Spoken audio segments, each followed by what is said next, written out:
All right, welcome guys. See, there's already a few people waiting. Great to see. Just want to do audio visual check as always. Make sure you guys can see my charts clearly and you can hear me clearly, all that sort of good stuff. And then, yeah, just bored, market's volatile. Felt like I should just check out the 1 minute here. There is a bit of a hedge long that I am eyeing up here. Thank you for that cause. Degenet in the making here. Yeah, it looks like a good setup to me. And I mean, I'm still, you guys know, I'm very bearish on this market right now. I've been quite clear about that for the last month or so. But I am open to taking hedge longs or just scalping longs, whatever. I hope it gets stopped out because that means that my shorts are going to keep running. But I am willing to take a stab at a little bit of a hedge long. Uh, More so for insurance purposes, because I do see reasons why we could bounce a couple $1,000s here relatively soon. So yeah, that's some things we're gonna check out. Before I go into my more detailed analysis on different time frames and stuff, we're just gonna watch the 1 minute for a little bit here while people get settled, maybe get a few more joiners and that kind of thing. It is kind of last minute. I know I never really advertised this until about an hour ago, and I just decided, you know what, with this potential setup here, maybe we should hop in and check things out. But yeah, thank you guys for joining. And yeah, if you're looking at 1 minute charts or 5 minute charts or whatever time frame charts, anyways, it's always more fun to look with people, and it's easier rather than spamming, let's say the Discord, for example. First of all, this is public, so also my Twitter followers and that sort of thing. Hopefully there's some new faces here checking out what I have to say. But yeah, I don't want to flood the Discord with a bunch of posts on the 1 minute chart and stuff as well, so it's obviously easier to explain what I'm looking at on many different time frames by just coming here and making a stream about it. So yeah, I don't know if any of you did catch my stream yesterday on the Financial Summit page. Actually ended up calling this quite beautifully. Basically, I have been very vocal about being bearish on this weekly chart. Even though, yes, yesterday it does look like a bit of a bullish hammer kind of a candle, but still, this is just an indecision candle. And what matters to me more so than what this candle did on its own, I'm not a huge fan of single candle analysis. I want to see what level that candle is doing said activity, right? So basically, we had this bearish structure. I've been very clear about this since I think I started pointing it out on June 13th. It was somewhere over here. Where I got very bearish, and you know, down here I did flip bullish for a little while. There was a pattern on the 4 hour that I really liked, and I said, yeah, I think it was within $15 or something. I ended up catching the bottom there as well, on the retrace anyways. So I'm not all, and that's not to pump my tires, that is just to show that as an actual trader, I don't care which way the market's going. I'm not married to the idea that we have to be bearish right now. I'm just saying what I see. And unfortunately, what I see right now is that we set another lower low on the weekly. If this was any other time frame, you would expect a retrace before continuation. The weekly chart, to me, is no different because I have been desensitized to the numbers on the side. I've been desensitized to my emotions in the market, which way I think that it has to go for whatever reasons. I just come out here, I draw colorful shapes, and I trade them.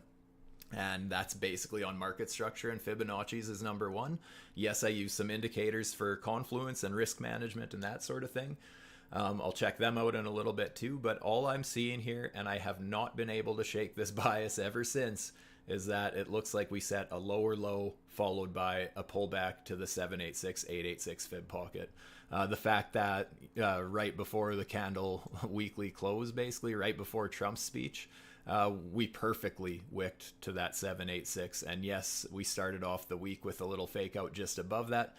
I was honestly expecting us to go a little higher. I did say that yesterday in my stream. I'm bearish, but there was some, I'll go over in the 4 hour in a little bit and show. But there is some reasons why I think, yeah, we could absolutely, I mean, a valid Stuber play, if this was any other time frame, invalidations above my 115, right? So unless that gets broken, basically I'm looking at this bearish on a macro time frame. unless structure really changes here. Even if we start closing candle bodies above the 886, I'll feel significantly more bullish. Although we still aren't through all-time highs, I would be significantly more bullish because that would be a higher candle body close and that sort of thing. So just as it stands right now, this played right into my hands where when we got this bounce down here, around 54K when we got that retrace. Ever since that, I was basically saying, you know, I'm watching for that 786, 886 fib pocket on the weekly as the target. And since we've tested it so perfectly in the last couple days, the reason I'm so bearish on the market right now, honestly, is just that I kind of started out with a wild bearish theory with the group in the Discord, and then I actually stepped back and looked at it, and it became very realistic to me. Again, does not have to happen. Nothing in the charts have to happen. The market maker does not give a shit about my emotions or my feelings. But just as a typical setup goes, I just got fairly bearish because I just saw my favorite chart pattern to short on any other time frame. And if I would completely ignore that on the weekly, I'd feel a little silly. So, and you know what? Trade setups get invalidated all the time. On the weekly chart, I have not seen this pattern invalidated. I think the smallest move that I've seen out of it has been 50% to the downside. It's happened many times. And yeah, there's been some very harsh sell-offs from this exact trade setup. It burned me quite badly last cycle, and I didn't want that to happen again, so I was willing to change my bias. And again, if we start breaking this structure, trading to the upside, I will absolutely start trading to the upside again. I still have most of my spot positions. I sold a little bit of spot when we were back at these levels, so basically where we are right now, I sold about 15% of my spot. But more so, that's just, you know, taking profits and just reducing risk, right? I'm still holding on to most of it, but I'm more so just changed the bias of my trading. So I'm still bullish on the market as a whole. I'm not saying it's the end of the market cycle. It could be. The warning shots are there. I personally don't think so. But you know what? Again, the market does not care what I think. So all I know is there's a setup right now that I would short on any other time frame. So yes, if it gets invalidated, great. I don't care which way we go. Either way, I think it's going to be quite volatile for the foreseeable future here, because the market's about to go either extreme fear mode or extreme greed mode. And I think that there's a big breakout looming. To me, yes, I know that we have just been consolidating for a couple months, and that feels like it should be a continuation to the upside. The only problem with that, you guys, is we're consolidating after losing structure, right? We lost this higher low where we lost these candle body support. We lost these candle body support. We even closed below these wicks. That's just a serious market structure break followed by a retest, in my opinion. Yeah, anything can happen, especially on the weekly time frame. You know, the world economy and certain fundamentals can absolutely shift a weekly chart because it takes so long to play out, and those things can happen quite drastically. So yeah, this gets invalidated. Great. I'm a moon boy with all the rest of them, but as it looks right now, just to say that we're bullish no matter what and pretend there's no red flags there, and there's a lot of, you know, there's a lot of people out there with big followings who only want to be bullish because that's what gets them a lot of follows. I don't like to play that game. I would rather just be real, show you guys what I see in the charts, tell you what I think about it. If I'm wrong, I'm wrong. Every trader loses, but something that's interesting to see and something that will come to light here is what I really like, other than, don't get me wrong, when you trade the downside, when you make money on shorting versus longing, there's a special feeling to it, just because to make money on the way down just feels great, because it's not something that anybody can do.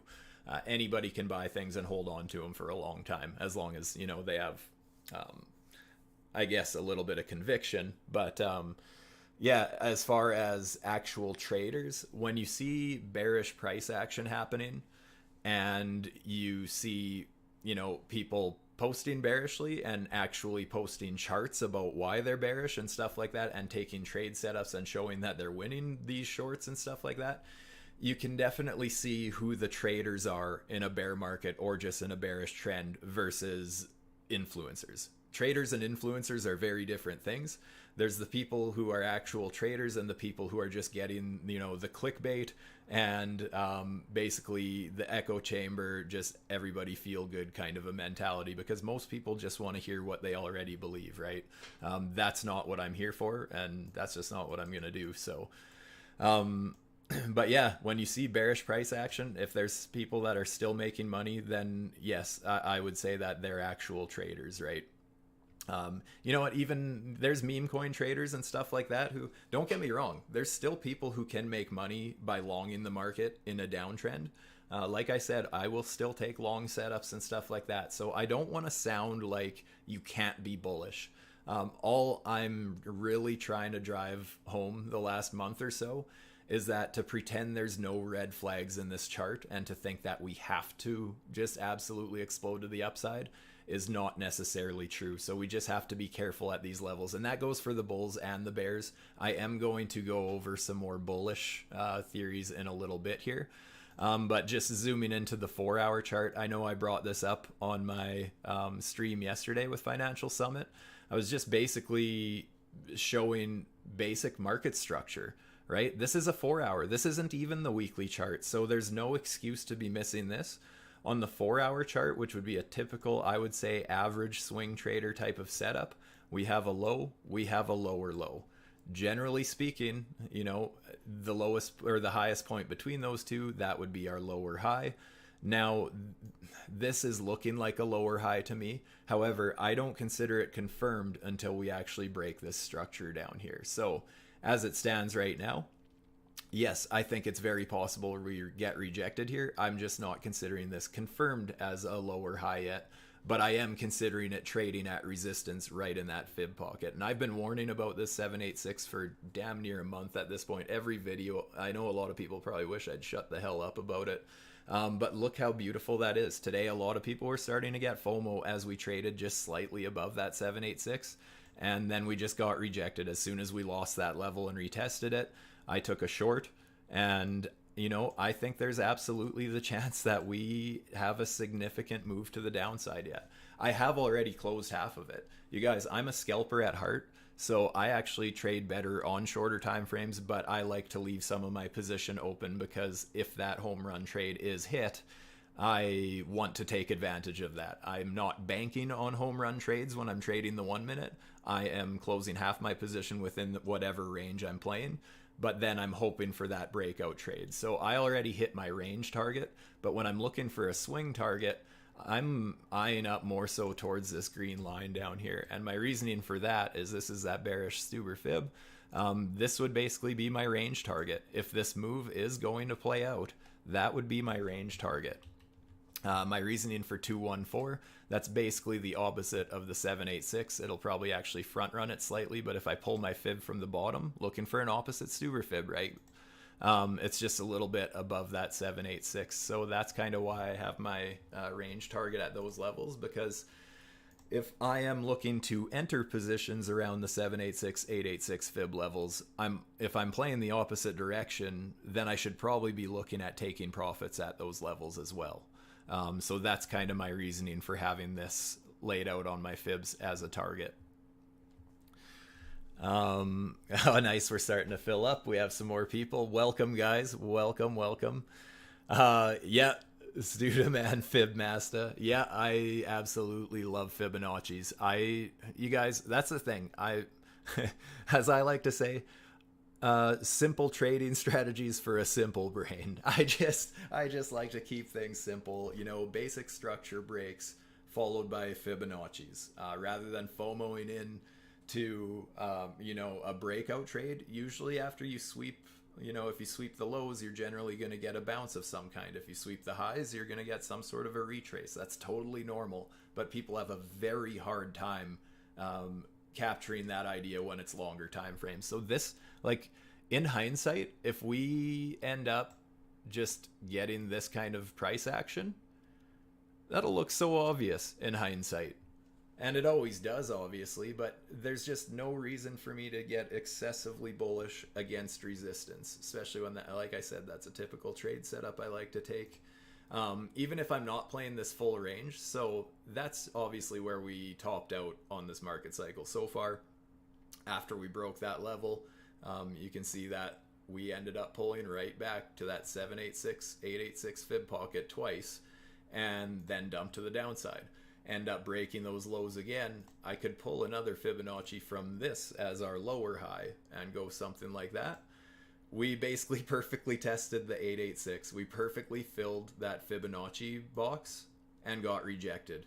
So everyone was getting FOMO right against the 886. That's just playing the exact opposite of what one of my typical 5-minute setups or 1-minute setups would be. So there's no reason to treat a 4-hour market structure any different.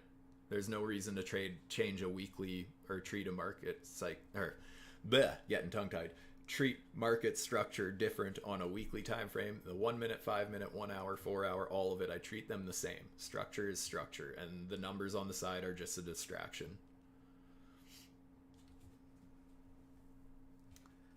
The MDX indicators, absolutely. That's one thing I want to bring up here. I'm going to start bringing up my indicators, see what we got going on. I want to talk about a potential bullish theory here. I don't want to keep it all doom and gloom. The way I look at charts is I'm always market structure first. That's, with market structure breaks, then I'm looking for Fibonacci's and stuff like that. But for me, it's always market structure first and then looking at indicators, trying to get that confluence added to my trade setups, just knowing that, hey, this is agreeing with me. One mistake that a lot of people make, I think, and this goes for not these indicators in particular, just using indicators in general, the RSI, the MACD, whatever you want to use, volume. A lot of people try too hard to find signals in indicators when you should just have a good understanding of market structure first and then look for that additional confidence in your trade setup from indicators. So as far as market structure goes, on anything above a 4-hour, I'm bearish right now until proven otherwise. With these indicators, however, my trend dynamic and trend master indicator here, we did find perfect support along this buy trend on the weekly. This has a very good back tested rating. This is actually my StuTube trading preset, so if anybody has these indicators, I know some of you legends are with me right now, that's so that you automatically get my settings on the Trendmaster indicator. Not all of them, it doesn't pick up like how I have all my settings on every indicator, just this one indicator, right? But that's my settings, and basically it has done a hell of a job on the weekly time frame making those calls. There's only one incorrect signal that I can find, and like these are massive signals. Even down here, a lot of you might have been around for that infamous descending triangle, then our buy signal. Only time it got tricked was with our COVID dump. The way market structure broke there, the indicator did get tricked, and then it quickly printed a buy signal once the money printer turned on, basically, and then called the second half of this bear market as well. Beautiful buy signal for this bull market. So that bounce already happened is the one thing. Like, yes, it's great to see we still have this trend holding. That's great. I like to see that from a bullish perspective. The thing is, maybe that's all it had. It provided support until we retest that market structure after a structure break. That could be a thing. Just something to consider, I guess, moving forward. On the 4-hour chart, what do we got going on here? Now, I don't take every signal on its own. I want to be clear about that. It's more so when you, again, just using them as just some confidence booster, confluence in your positions, right? So when I have a sell signal and it's trending, that's where I'm starting to look for a bunch of STUBER fibs, for example. Like, here we break this market structure right here. We end up breaking that. Look at that. We have a sell signal, pull back to the STUBER fib, boom, beautiful setup. Obviously, you can see that it's just, well, there we got very close to 786, et cetera, et cetera. I don't want to pull up too many examples, but just kind of how I look at these indicators, just, just using which way that is trending to help out, as well as once they are trending in a direction. Like if we end up now losing this buy signal and then we would have a much lower buy signal. We would also have a lower sell signal potentially soon. That's just going to show that the trend is shifting, where all of a sudden, hey, our buys and sell signals are starting to trend to the downside, instead of back here they were trending up, right? Like even this buy here, that was still a good trade. I mean, on a 4-hour chart, that was a nice little move to the upside, another 5% with leverage. That's a beautiful move. But yeah, just knowing which way they're trending like that can be quite useful as far as picking which way you should be trading, kind of a thing. So yeah, if we see a lower sell signal come in on the 4-hour here, that could get a little bit dicey for Bitcoin. What I'm looking at right now, honestly, I am seeing potential for a bounce. I was hoping, I want to take a hedge long, but I'm not just going to take it right here because I don't have a reason to at this point. Basically what I'm waiting for is I want to see us pull back to this bullish STUBER fib, because we did in fact end up breaking some structure here. If we were looking at, here was our low, lower low, lower high, lower low, lower high. We obviously end up breaking this level, flipping it into support. So there's basically the structure break that I'm considering looking for a STUBER fib, and that's when I just basically chase the price with the Fibonacci. So as we break above that structure, then I'm just basically chasing the price and just waiting until eventually it pulls back to that fib pocket. And as the price goes higher, I'm just going to have to adjust this. Not rushing anything, just waiting to see if we do end up pulling back to that level. So I'm going to lock this fib in place here, because I have orders set that if this is how we get our pullback, I have orders set in this fib pocket already. Some just above the 786 and some just above the full retrace, and stop is just below my 115 with a little bit of breathing room there. But yeah, basically what I'm hoping for right now is, so I'm hoping that after we topped out here, that we get this kind of a bearish STUBER. So we obviously went above a little bit. That's that exact reason why I ladder in entries, right? Like that would be perfect for a STUBER fib setup. Had I taken the short on that, I didn't, because I'm already in a nice short. But that's kind of why I ladder in along those fibs, right? It's just the 786 is basically where I start my positions, and I ladder in as I get closer to my stop out area. And that helps to improve my average entry. And that's not to say doubling down, tripling down on a position kind of thing. It's more so breaking my position up. So it's a little bit of a risk management thing. Trading the 1 minute with high leverage is risky enough as it is. So I like to improve my average entry a little bit if there's going to be a wick that gets closer to my invalidation level, basically.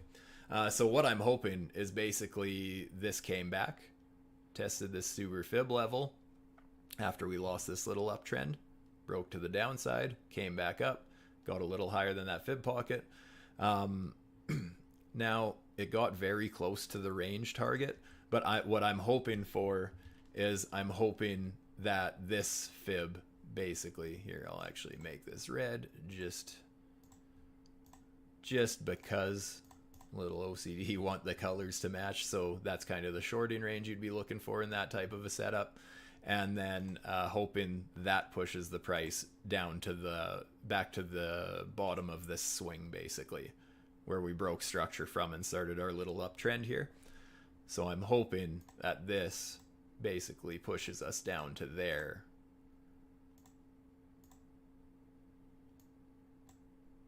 And then hoping I can build a bit of a long position there. I'm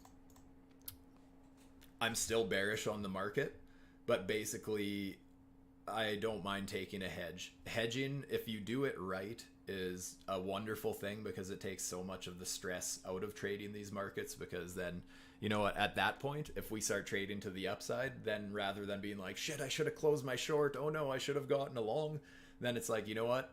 I've already taken profits on half my short. At that point, if it starts going up, it's like, you know what? That was already a winning position. I don't care. Stop loss is in a profit. And then if the long starts running, great. If the long gets stopped out, my short's going to take back over. And I'm like, no matter what happens at that point, you're just in a good position. And that helps you reevaluate the market so much better than when you're stressed out trying to find a new position. So I love being in hedged positions when I can get into them. So like I said, I'm looking at taking a long position down here, but I hope it gets stopped out because I'm trading the market heavier to the downside just because I do have a heavily bearish bias right now. And I really think that there's a good chance this move to the downside just started. Another thing backing that theory up, if I bring up this liquidations indicator, you can see that, so all these yellow, goldy, browny boxes here, or lines, so that's all 50 to 100x leverage. That's their liquidation levels. And so often the market maker pushes towards those high liquidity zones. So you can see on the way up, look how much liquidity there was here because of people who started shorting the market late.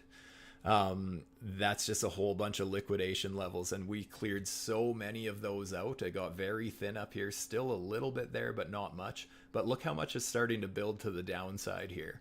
We're starting to see people who now think once again that, oh, we are going to smash through all-time highs. Trump just gave a speech. Everything's bullish for the market.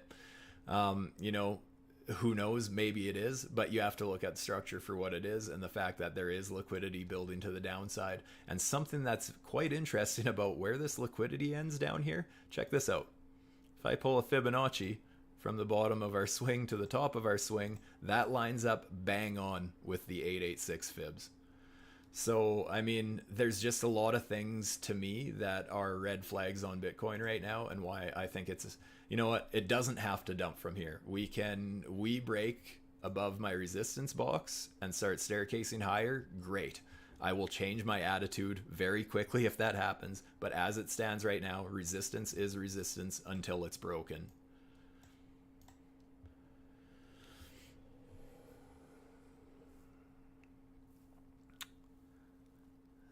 DJNet on board. Always love having you here, Cause. And Cause is the one who pointed out this setup to me. So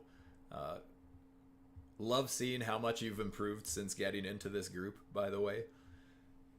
It definitely shows. And yep, starting to see the same things I am. Soon you'll be saying the same thing as me. I see it in trees and buildings and every fucking direction I look. I see STUBER fibs of some kind. Enjoying the live streams, dude. Thank you a bunch, Scumdog. Good to have you here. Good to see that some of you guys from the group enjoy my streams enough that you're coming and joining me on my public ones, so that's great. For those of you who are here who aren't in the MDX ALGO community, there is a link in the description down below for a 10% additional discount on top of their current promotions. That gives you access to all these indicators that I use, as well as access to the VIP Discord community. And honestly, I think over half the value is in that community because everybody can look at things differently, but everybody's learning from each other. Everyone has their strengths and weaknesses. There's 2 to 3 live stream coaching events in the Discord every day. And that's from like half a dozen or more different coaches with different styles and stuff. So just an absolutely amazing community. Once people are in there, they're usually in there for life, and I think that says a lot.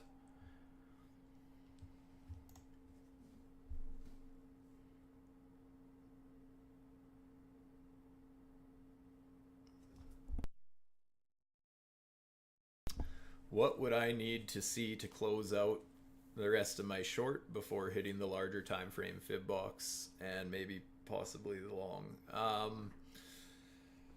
Honestly, for me, my thing is I'm going to be bearish until structure changes, and it would take a while for structure to change on the longer time frames, because like the 4 hour, for example, basically we need to, well, basically, I mean, my stop loss is in a profit on this position. I think it's somewhere just above like 68.7 or something like that. Or maybe it's just above 68K. I'd have to check on my other device. So my stop's in a profit. So if that happens, I'll be stopped out of my short.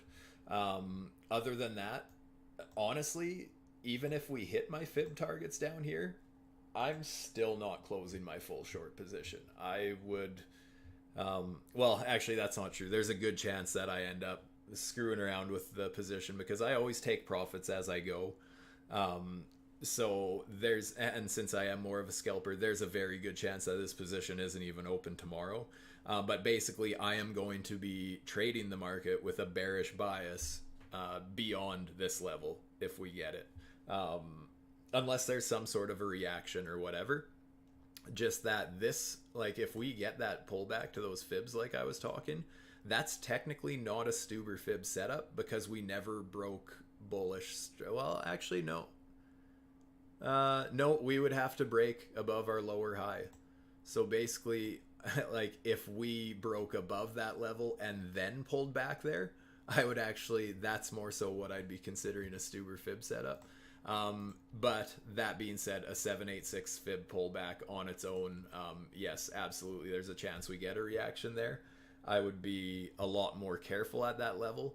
But I have mentioned before that I'm actually looking at some very, very low Bitcoin prices, and I'm always hesitant to even talk about it because I know it can trigger people and it seems realistic, and I hate being one of those guys who exaggerates price targets, but there is actually reasons why I believe it rather than just a gut feeling. But I'm open to the possibility of Bitcoin dropping all the way towards about $22,000, even 20,000. I will go into that in a second. Before you leave, understand I'm not saying we're going there, but I want to talk about reasons why it's possible. Maybe you've seen some of my streams where I've talked about it already. But basically, I'm going to be trading the market with a bias of whatever the market structure is. So at this point, we're just setting lower lows. So there's still a downtrend here unless we start breaking lower highs, right? If we break that, sure, things can change. But as it stands, that's just a lower low looking like a lower high. If we get a lower low, even though I'll be open to the idea of a new Stuber fib setup kind of a thing, I will still be bearish, just thinking that, you know, there's a chance it's just a retrace type of a thing. But the reason why there's some very scary targets is because, like I said, with this exact setup where we get that lower low structure break on the weekly with this RSI divergence, I mean, so far we've only had, what is it, from our all-time highs to where we bottomed there?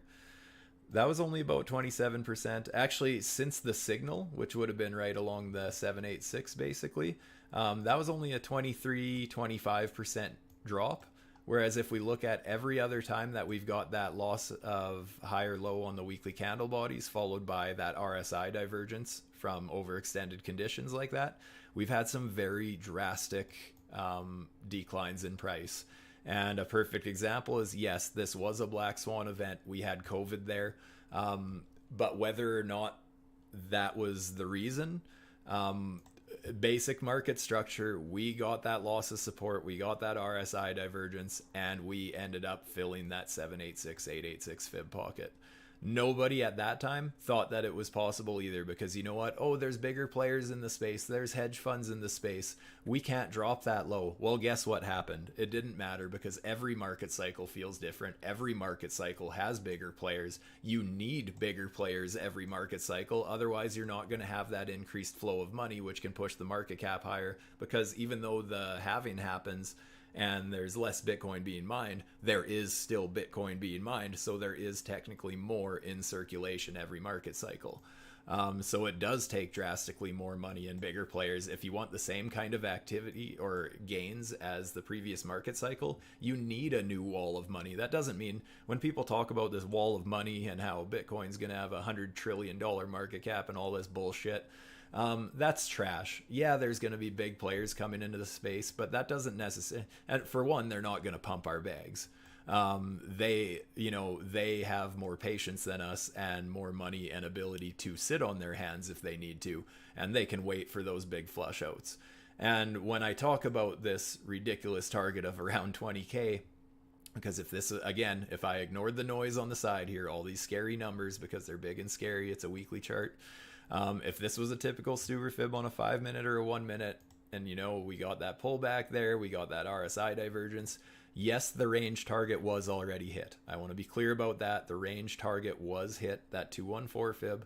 However, if the whole swing plays out, that's where we have some much deeper targets. And now, before I scare you, I don't want to say that's probable, but it is possible because, again, the market does not give a shit about us. There wasn't a ton of trading action in these levels. Those were very straight shots to the upside, and generally speaking, bearish price action happens 3 times faster than bullish price action. So if this is how fast we went to the upside, just think what's going to happen if we start losing these support levels. If we set another lower low, do you know how scared the market's going to be after Trump's bullish speeches, which don't actually mean anything because chart structure has proven it? Yes, I think there's absolutely bullish fundamentals happening and stuff, and it's great for Bitcoin in the long term. Investing on fundamentals, great. You know what? I personally think that's probably a good approach. Trading based on fundamentals will get you wrecked. Trading on news or reading or expecting and gut feelings and stuff like that, it will get you wrecked. I promise you, it happened to me in my earlier days. No matter how bullish of news I hear, if I'm going to avoid FOMO until the chart agrees with that news is going to affect the price.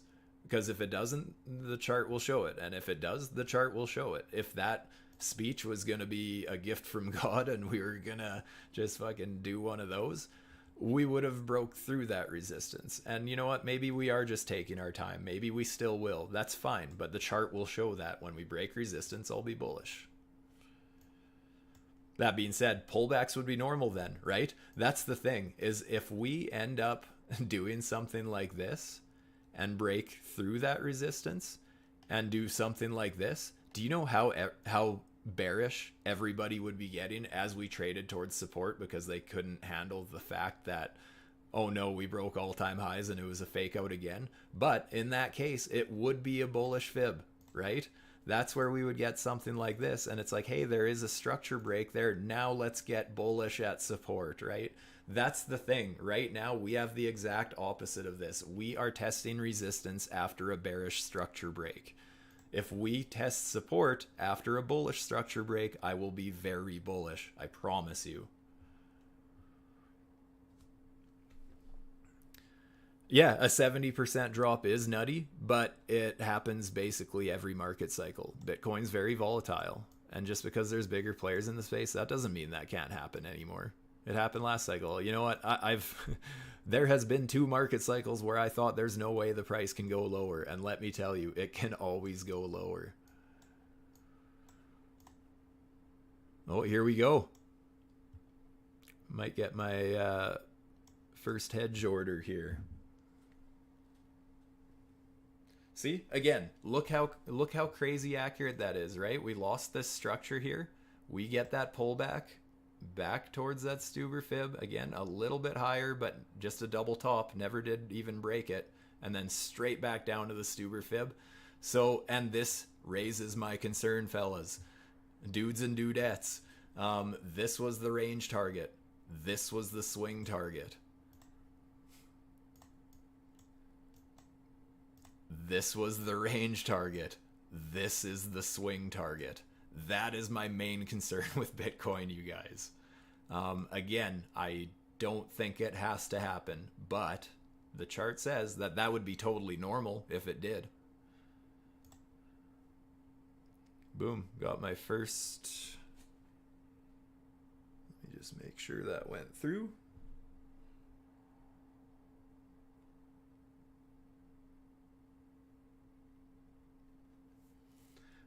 I'm actually going to close a quarter of the remainder of my short as well. Because, you know what? We hit this target for a potential bullish setup. If I'm willing to take a long position here, then I should at least be willing to take profits on a short position. That's kind of my thoughts. Again, I'm still keeping most of my short position open. Or what I have left of it, because I think there's room to the downside. But if we break down here, I'm personally hoping this long gets stopped out.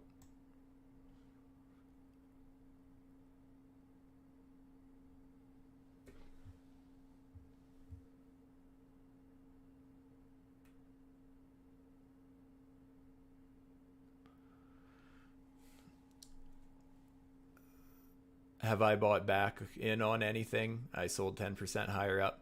I've just bought little bits of Bitcoin, basically.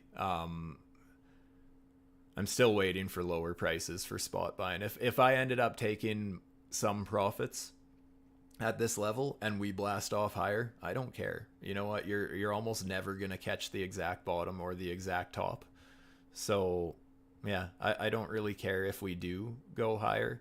I will, when I feel better about the market, I will be looking to buy some random altcoins and meme coins and stuff. And you know what? I might throw a few bucks at some of them here and there. But I'm not really expecting big things for the next little bit.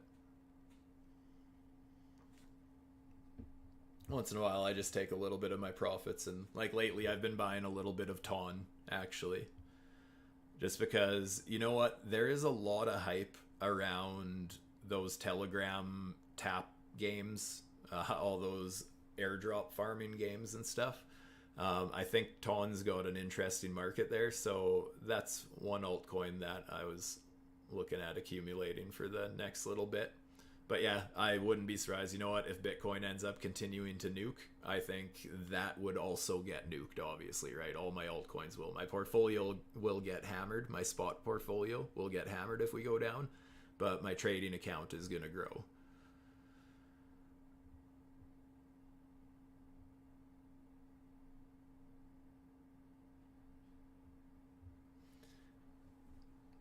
Yeah, exactly, operator. Basically, for me to change my larger time frame bias, I need that structure break on the larger time frames.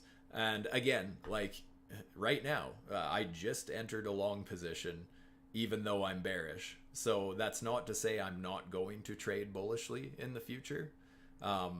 It's just I'm going to be trading with a bearish bias until some of my I guess bearish theories get invalidated. Boom, perfect Fibonacci box fill. See what happens from here. But like this is a perfect example, you guys. Yeah, like I said, I hope this gets stopped out because then my shorts will carry on. But that being said, no matter what, you can see there's an obvious reaction at this level, right? It's so crazy pinpoint accurate so often. Yes, just like any trade setup, you still got to use stop losses. It's not going to work out every time. But it's so much better to wait for that retrace rather than being up here as you're trading into resistance. Like, I guess here's the thing, you guys. Here's a little quiz, and whether you're just going to answer it in your own head here. Does it look like it was a good idea buying into the market up here as we traded into resistance? I'm going to hope that your answer is no. Why should we be bullish and buying into resistance on a stronger time frame with a stronger market structure break?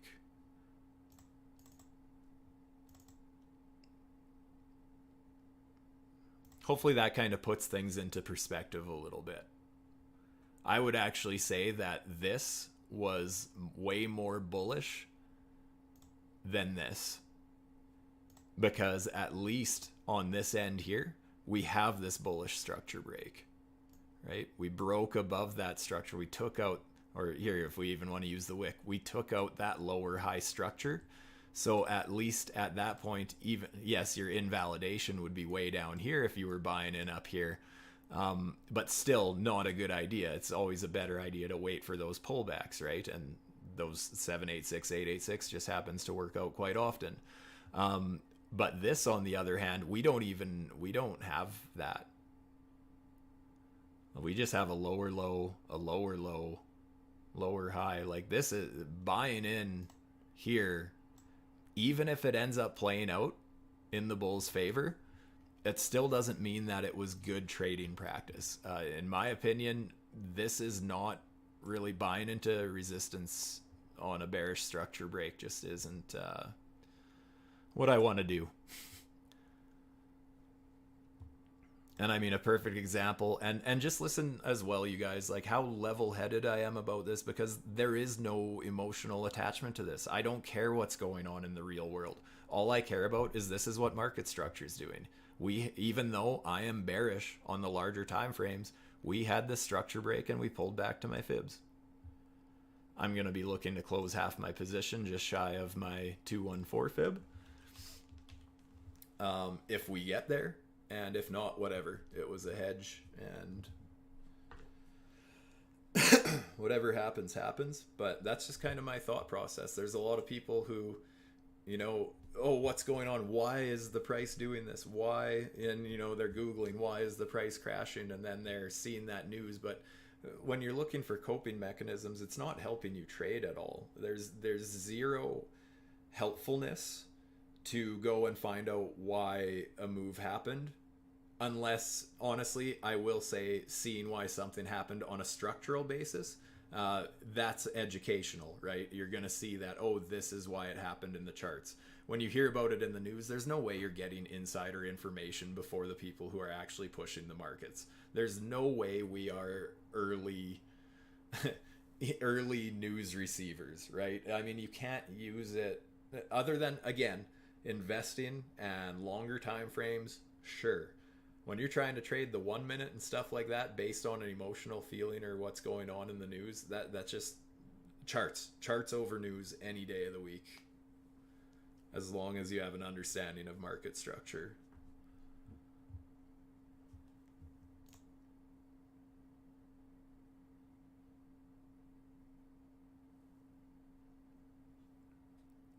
My long entry was 66,707.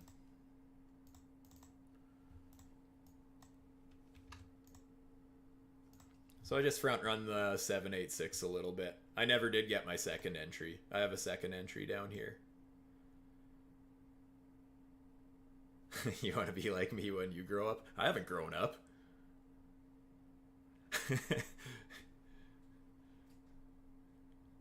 I am far from grown up. But yeah, basically, I'm like, my range targets up here. I'm probably going to front run it a little bit and shoot more for this structure down here. I don't want to give my exact number because honestly, you never know that sometimes people are watching and have deeper pockets and end up pushing right to your liquidity or front running you or whatever. But basically, I'm front running my fib level a little bit because I always do. It happens. You can ask other people who stream, and I don't know, maybe I'm just taking their word for it because I don't typically do public live streams. But I have heard other people say that, like, hey, this is my exact stop loss, and then get sniped. So I don't want to.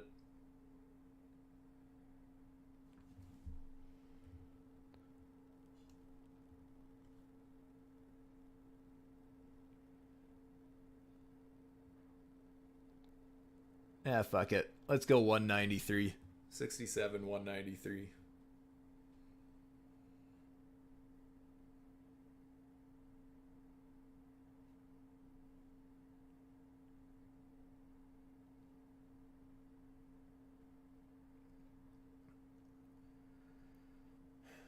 Gonna front run my target quite a bit there. I usually front run them a little bit, and honestly, I would look for closer to that target a little bit. I could probably get an extra $100 in price movement out of that to the upside, but since I am so not bullish, I'm really front running my bullish targets. I'm just really tightening up my risk on any long positions that I take.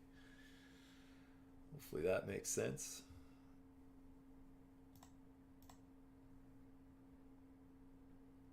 We do still have this sell trend here, so actually, you know, we could get rejected at any time here, really, if this sell trend's going to hold. Because the thing is, even if we break through this right now,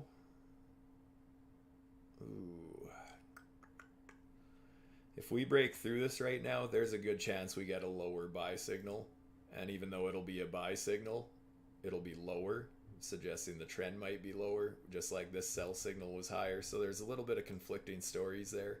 But if we can all of a sudden see lower buy signal, lower sell signal, W's trending to the downside, and all those things kind of lining up, that's where I like to be heavily considering the downside. Just using the indicators to help me point out the trend, the direction I should be trading, basically. So if we get like a long signal, lower sell signal, I'll probably just close that hedge long, honestly. I'm tempted to right now just because we're testing that. Just take my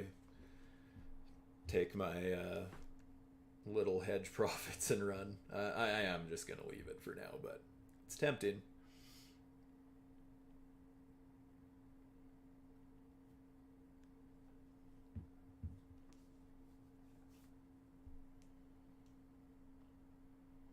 Well, that's fun that we ended up getting into that long entry, if nothing else.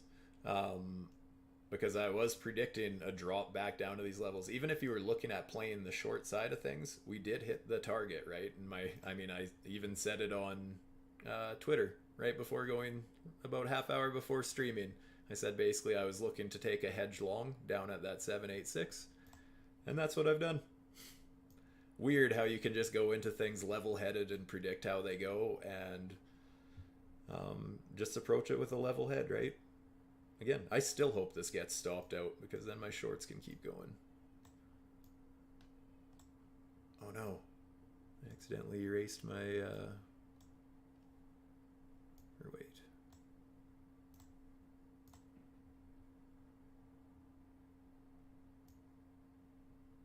Yeah, whatever. Whoops.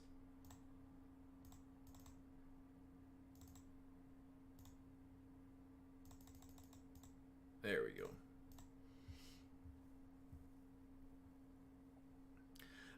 Yes, I do use the MDX gradient colors. Gradient 1. Honestly, mostly because I just love how it looks. I say this all the time. I like to draw colorful shapes and trade them. These indicators make my charts so beautiful. I think they are just amazing. Not to mention, like, obviously I have my own strategies when using them, and I use them for entries as well as risk management, but I just love the way they look. And yeah, I also reversed the colors, inverted the colors, so that on your way down, that's where you're more looking to take profits if you're short, just like on the way up, if you're long, you're starting to take profits if it's flipping red, right? Just kind of a reminder which orders to be setting. Not to say that like, oh, hey, the candles are green, start buying. No, not like that.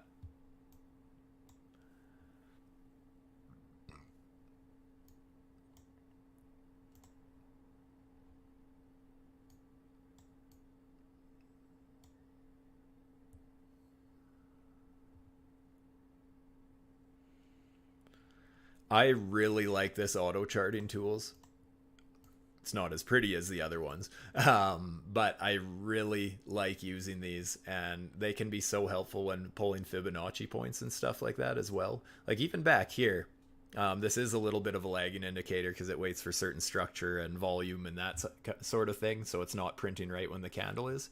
But if it would have been printed at this time, I can't tell you if it was or not. But we basically got that same thing, right? You get that signal printing. Okay, I'm going to pull a Fibonacci from here, even though it is a lower low, so there is some added risk to it, right? Because you're kind of fighting the trend if you do something like this. But again, look how close we got to the 786. Yeah, it was front run a little bit. But just look how close we got to that level just by pulling a fib off one of those. Same thing with up here. You know, we had that higher high signal. If you would have pulled down to where we bottomed out at that point, we did eventually come right back to that fib pocket. And again, this would have been any one of these. There was plenty of little scalps to take off of that box, right? I'm more of a fan of just playing it the first time, because the more we tap away at resistance, technically that could be getting bullish. But just to show how strong that can be.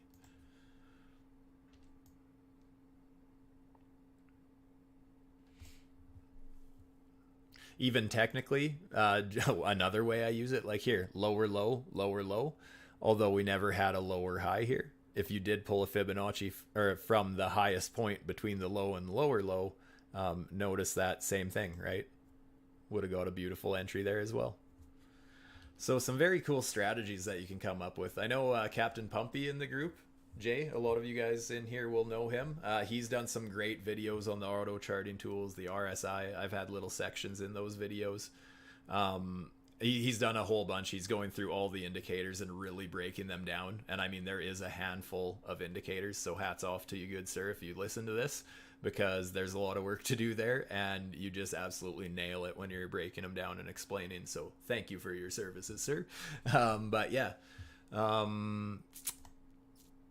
Yeah, and well, that's one that we talked about, pulling Fibonacci's off these. So even if we get a bounce at this point, I mean, there's potential for resistance up at this level, right?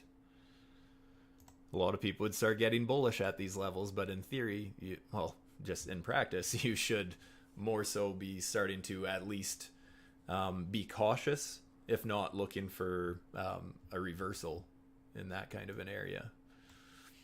Obviously, none of this is financial advice. Do your own research. And guys, honestly, I know I have to say it, but obviously everybody sees the market different. We could use the same indicators, the same tools, the same trend lines, and I guarantee we would trade the market completely different. So make sure you go and do back testing, right? Anytime you're going to put money behind a theory, you should really go back, use the replay feature in TradingView, and just find those setups in the past and play it out like it's happening live. Take a very big range of, or a very big time frame, and take just hundreds of examples of the setup that you want to play, and just kind of see what your odds are, and if your targets were reached and that sort of thing. It can be so helpful in approaching the market with a level head.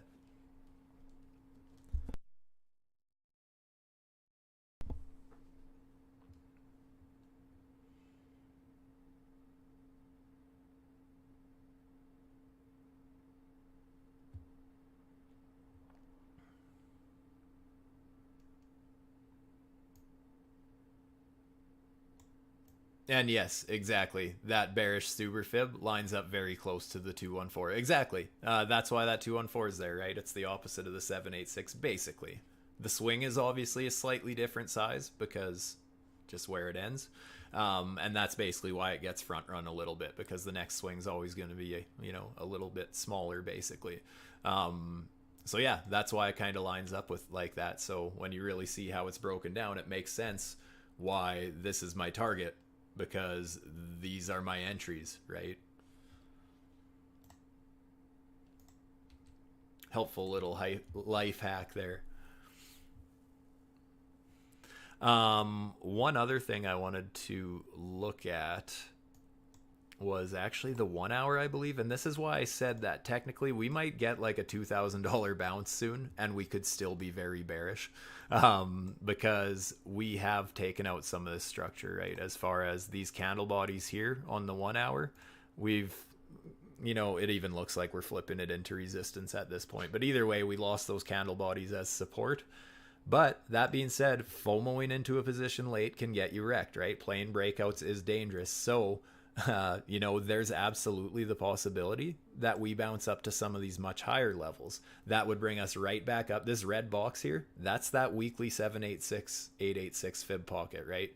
So it's funny that the 1 hour bearish fib pocket also lines up with that same level, the bottom of that level.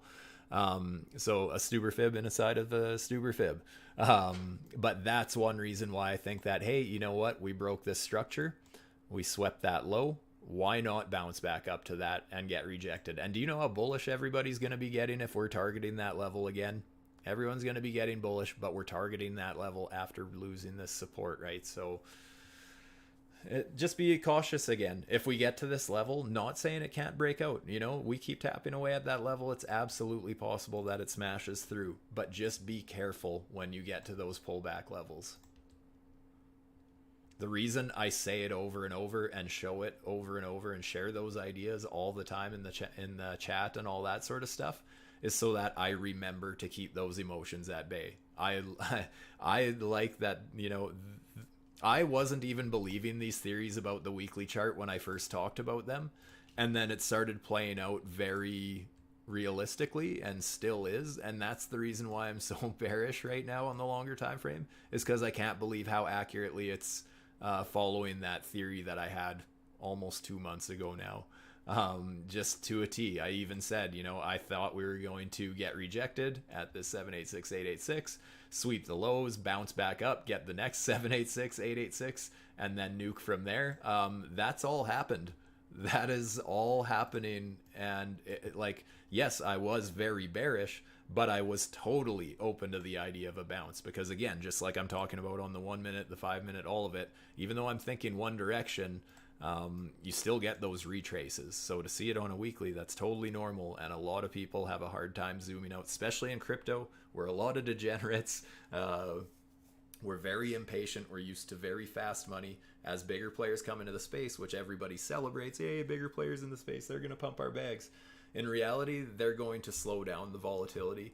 Market cycles are going to get smaller percentage-wise. They'll get bigger dollar-wise, but they'll get smaller percentage-wise. That's all stuff that happens with that adoption that everybody wants and think is going to send us to the moon. Yeah, it's needed for new bull market cycles and that sort of thing, but the volatility will slow down over time. Which, to be honest, I don't really care because I'm a leverage trader, and you know, if volatility drops off, then you just crank. Well, I shouldn't say that. If volatility drops off a cliff, I personally crank up the leverage. I'll switch from 69x to 150x if it slows down. Why not? I don't play off the 15-minute very often. I used to only trade the 15-minute, and then I just got into shorter time frames. It's just all preference, right? Trading the shorter time frames is by no means for everybody. Trading the 1 minute, I say this every week, every video, trading the 1 minute can lead to over trading, revenge trading, over leveraging, all those things that can lead to a downward spiral that you're supposed to avoid in trading as a responsible trader. So just understand that, like, understand what you're getting into. Understand that trading the 1 minute is not for everybody. I personally keep a more level head on the shorter time frames. I have a hard time holding positions on swing trades and stuff unless I'm already, you know, scalping my profits a little bit along the way so that I know I'm reducing that risk. But as far as like finding an entry on a 4-hour chart, I find it very stressful. I feel like you don't get much opportunity, and then you end up chasing a position. You might get in a little bit later. You might not get your ideal position entry that you wanted. And then you either have to wait an extended amount of time, or you have to take a little higher risk position because you might be at a worse entry, right? Whereas I find on the 1 minute or the 5 minute, for example, I have an easier time just being like, you know, I missed this one. There'll be another one in an hour or two. So I have an easier time trading the shorter time frames personally. But again, I also don't like closing entire positions. Once I enter them, I just like to nibble my profits as it goes. Because again, I'm not banking on a home run trade, but I'm also not going to be one of those people that says, oh, I closed it too early.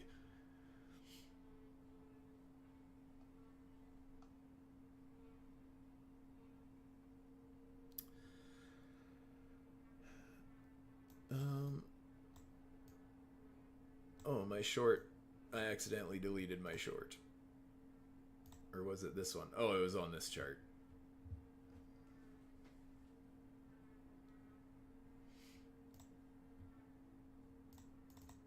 I should have them on both charts. Honestly, I got into this position a little bit late. The short, I was tempted to not take this short because I felt like I missed a good opportunity up here. But the fact that, again, when I really zoom out, let me pull a fib from the range high, all-time highs, down to there, and zoom right in, back to my 1 minute chart. Basically, we ended up dropping. See, I actually thought we were going right to the 886 of this. Which would have been a little bit higher, but especially since we got above the 786, but when we started showing weakness and dropped it again, that's where basically we dropped it, came back up. I was like, I got to swing at this just in case this is a complete reversal. And, you know, just in case I had to take that.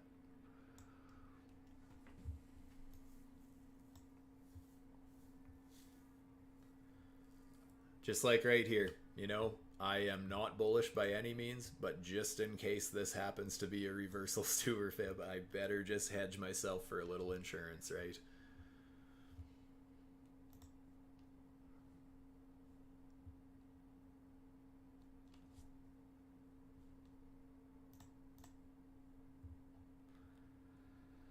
Yeah, still got that sell trend. Notice we got right up to that indicator. Every time we get near it, we just respecting it as resistance currently.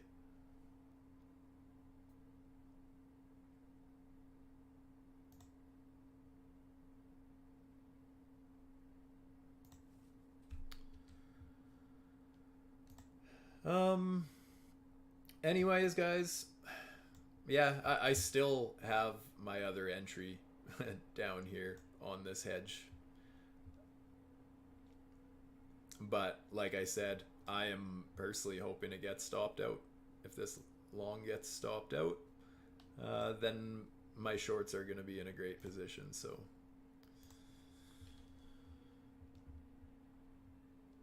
short, rather, not shorts.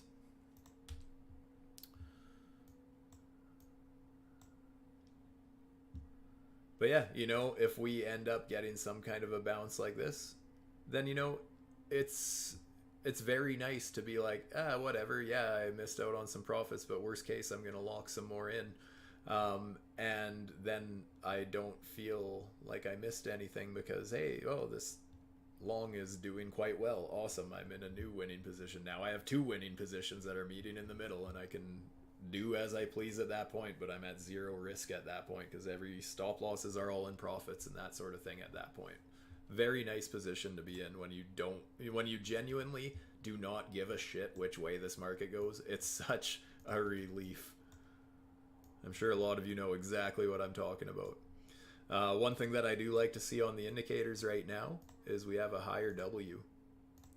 That is one of the initial strategies I came up with these indicators about 2 years ago, was just watching these W's, which way they're trending. So although this doesn't necessarily mean like, you know, it doesn't necessarily mean there's going to be a reversal.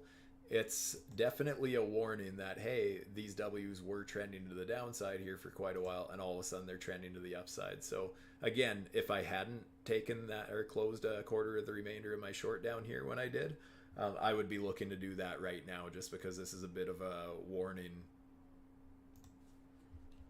Just again, using the indicators, just one of the ways that I like to use it for a little bit of risk management, or in this case, using it to take profits rather than entering a position. I would be looking at it as taking profits, but since I've already paid myself a decently on this short position, I don't really care to take more right now. I'm more so looking for that further push to the big nuke.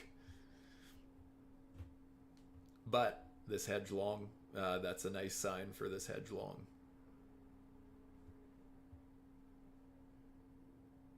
I'm not usually in two trades, but I love when I get into two trades. And that's something that's very important to understand with hedging is a lot of people think, well, I'll just take a long now and a short now. One of them will play out.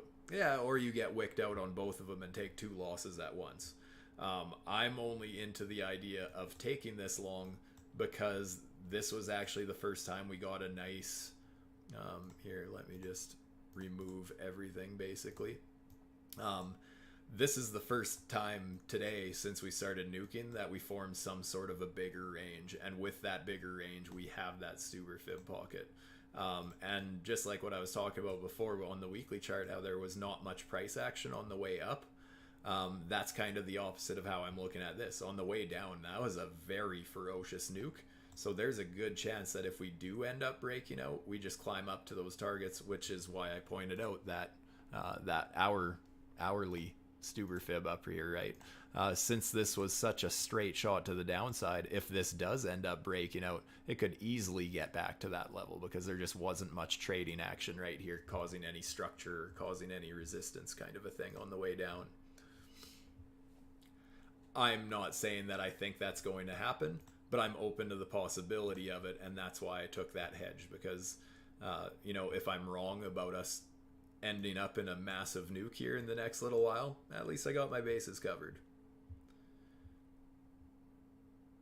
But yeah, honestly, I probably wouldn't have taken this trade on its own just because I am favoring the bearish side so heavily. But since I'm in a nice short, let me just get things back. How did I have this here? When there we go. We got some stuff back. But since I was already in this nice short position, I don't mind hedging against it. My long positions are smaller than my short positions right now, and again, I'm not overly interested in them. It's just the fact that there's the chance that that big reversal happens, basically. Even if it's just a bearish retest, there's at least, you know, this is a 1 minute chart, right? So it doesn't really take much to end up looking like a really big move on the 1 minute.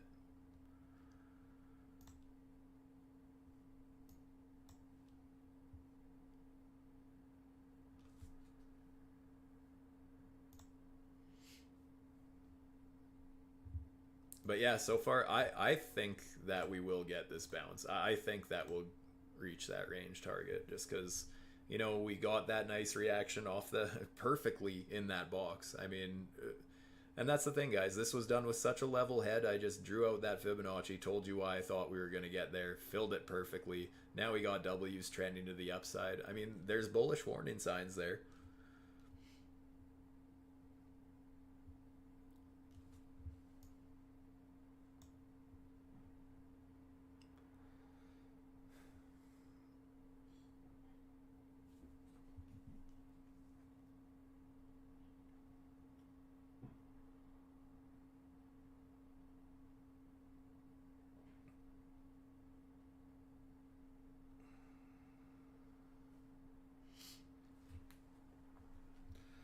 But yeah, I don't have a ton else that I want to talk about here. I would like to see this make a decision in the next few minutes here. But yeah, I don't know. My opinion, I'm glad I took this hedge just in case. I think it's at least quite likely that we end up reaching my range target. From there, who knows what happens? Because yeah, there's obviously a lot of selling pressure. Um, you guys know my opinions on the longer time frames. I'm obviously quite vocally bearish. But that being said, guys, don't think that I'm just going, you know, oh, I'm all in on every short as soon as I see anything happen. Like, I'm still waiting for reasonable trade setups on the shorter time frames.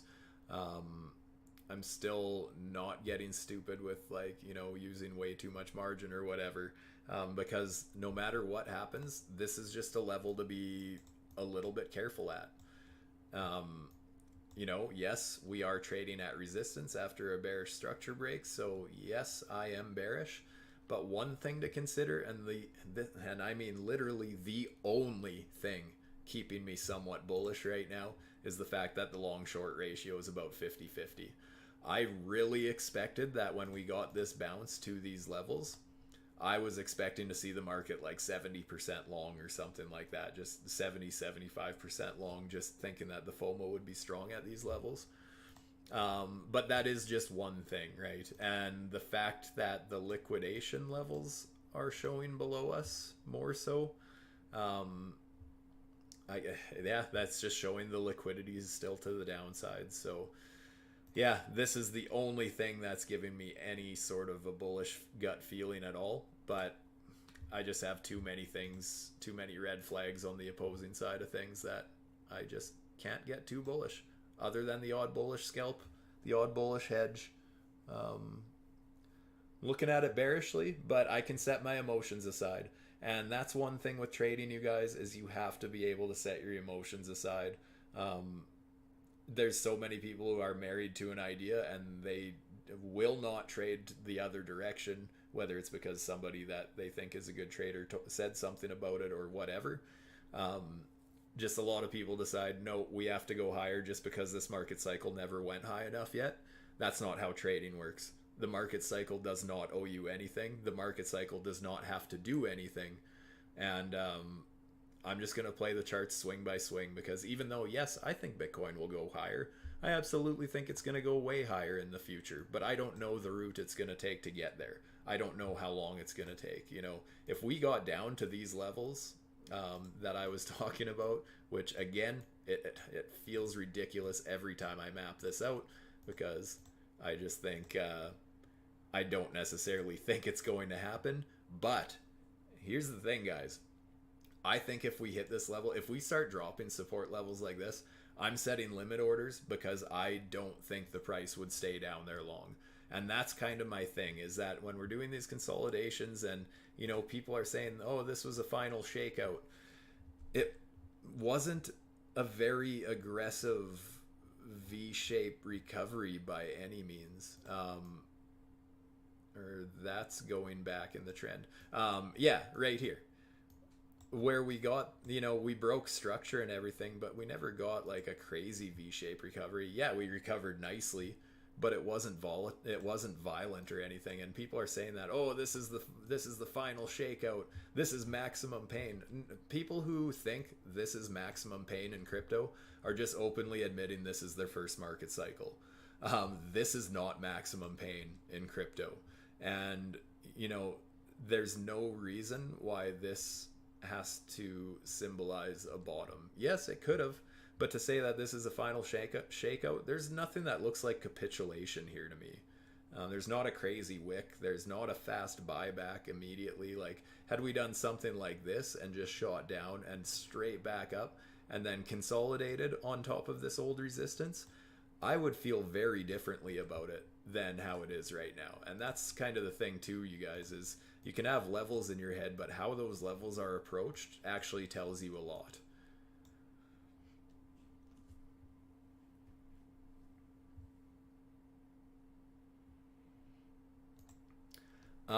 The Uber FIBS, which is the reason I came up with my STUBER FIBS, because I totally copied that name. Take that. I don't know exactly how they are drawn. I believe it's like on a 3-minute candle body or something like that. I was doing it for a little bit, and then I just kind of went back to my own strategies, just because I understand them better and stuff. I have seen those ones play out quite nicely as well. I just don't want to accidentally draw them wrong for you, and you know, all of a sudden you get an incorrect understanding of how they're supposed to work.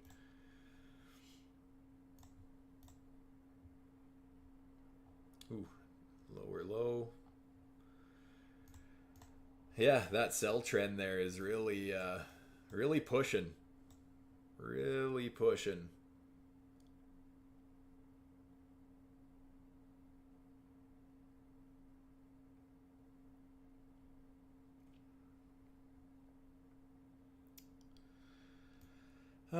Yeah, guys, I think that's about all I wanted to go over today. Kind of getting hungry. I think I'm going to go sit outside for a little more and then go have a bite to eat soon. But you know my opinion here. You understand, hopefully, why I took this hedge long here. Hopefully you understand by now why I'm short and why I'm at least very cautious about the market right now, because I'm sorry, I just can't get bullish as we trade into resistance with a bearish break like that. So unfortunately, wish I had better news for the Moon Boys.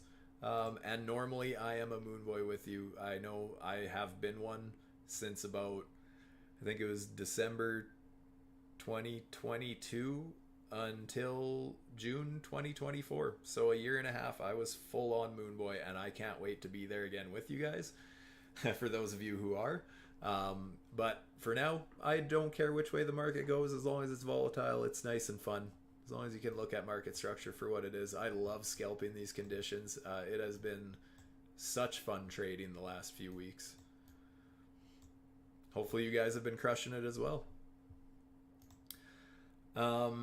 Anyways, yeah, hopefully you guys appreciate this stream. Hopefully you learned something from me today. Hopefully as you watch me, market structure and Fibonacci's and how I use these indicators all kind of just becomes a little clearer for you. Like I said, if you do like these indicators, and if you want to be part of, every Thursday I do live streams in the MDX ALGO community. So if you want to be a part of those voice chats with us, asking questions, going over these types of streams with me, on the weekly, I'll be doing those there. And there is a 10% additional discount with my link down below on top of current promos.